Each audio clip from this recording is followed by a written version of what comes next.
और यहाँ पे आप देख सकते हैं कि प्रक्षेपण नियंत्रण केंद्र में उत्साह का एक प्रसंग आ चुका है और आपके ऑन बोर्ड प्रक्षेपक पर हम देख सकते हैं उपग्रह है उनका एक चित्र। अब इस सारे उपग्रह अपने स्थान पर स्थित हैं। We also had seamless transition from the Bogor station, and now we are receiving sound directly from the Bogor LNG Yamharga station in Indonesia and Australia. The current altitude of the vehicle is 426 kilometers. Target is near 450. We're traveling at 6.5 kilometers per second. And like we said earlier, OAM is essentially going to fire its number 2 engine for a cumulative burn time of nearly 6+ minutes. So this is the longest burning. It's the smallest in notch, but it burns for the longest period of time. And it's all given to the rounding too. We are receiving locally. So yes, it must be a really amazing feeling, right? We are logging it here. We are logging it here. We are receiving data. It's finally taking us to space. Yeah. But the data is intermittent. Hard to describe. Me and my team, we worked on this engine to get it going, and it's finally taking us to space. This engine wasn't an easy design. Raman generates 1500 liters per hour, and it employs 3 different types of cooling. And the bomb was ended up being put into B. Go to program. Go to So we program. have regenerative cooling, where we have radiative cooling, and we have film cooling. All 3 of these need to work We are not getting serial data. They are tracking in program. So I'm kind of glued to the screens right now. I just see me peeking over inside to see what the chamber pressure does to the temperature device. I think I might have to hold for a bit. We confirm. We are tracking in program and getting the data locally.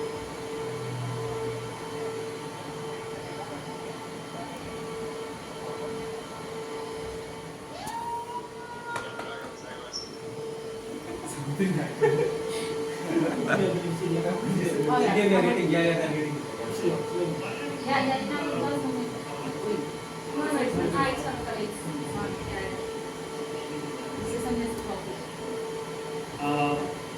Like I said, it's a relatively small engine. We are receiving serial data. We are Cooling not design on this was exceptionally difficult to manage because the engine has to generate a lot of heat during combustion, and the temperatures can reach up to 2700 degrees. That's pretty hard for any metal or any material to sustain. In fact, many metals would just vaporize into thin air at those temperatures. So to make all of this work, we employ we got to call out that the S4 performance is phenomenal.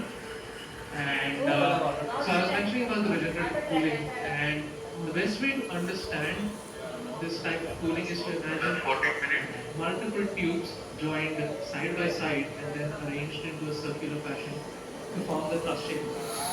And these tubes, they need to be very, very thin to exchange heat effectively, which means that manufacturing is usually a challenge. And even after the temperatures would still be too high for normal metals to handle. And for this exact purpose, we employ something known as film cooling. And even though it sounds like a fancy name, it just involves injecting fine jets of fuel along the walls of the chamber to effectively add a barrier of colder gas between the combustion chamber and the metal walls. And essentially, one question I get asked very often is that why is it called regenerative? Right. The whole thought process is the tiny tubes that we just talked about.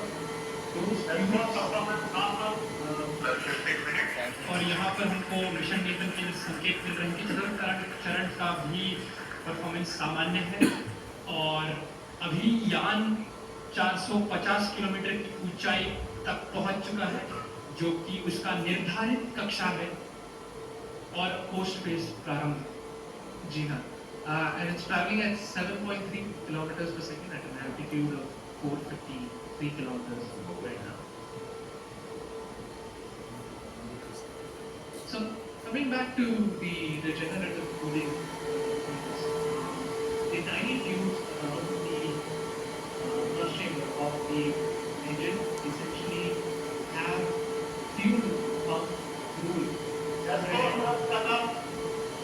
And we got confirmation that we have cut off the Raman 2 engine, which means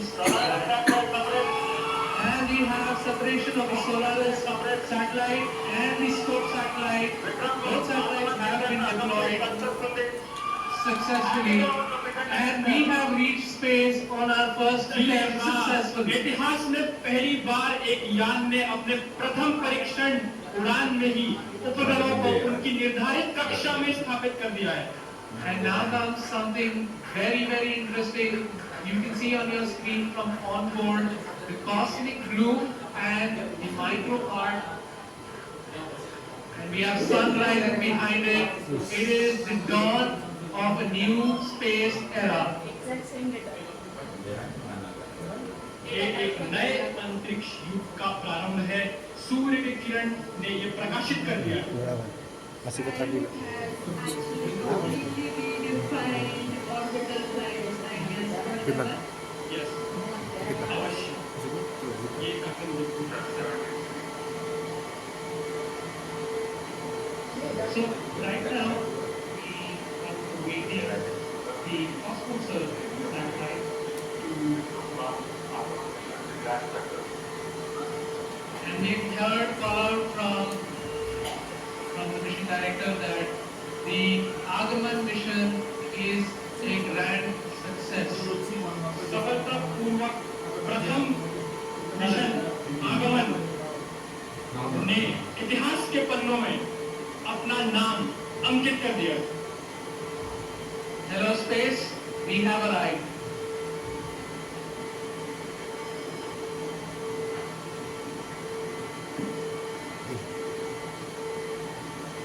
Thank you for joining us today. Thank you for being with us on this historic journey today. With Raman 2 and Vikraman now safely in orbit, we are not just reaching space, we are opening space for all. आज की इस ऐतिहासिक उड़ान में हमारे साथ जुड़ने के लिए आपका हार्दिक धन्यवाद। विक्रम-1 ने सफलतापूर्वक सारे उपग्रहों को कक्षा में पहुंचा दिया है और भारत एक अंतरिक्ष में भी नया उज्जवल अध्याय खोल दिया है। धन्यवाद। जय हिंद, जय Bharat. That's where also the it's that it's even other than it's not even coming. But even we are receiving the data, it's not coming. Good afternoon, everyone. We let them celebrate.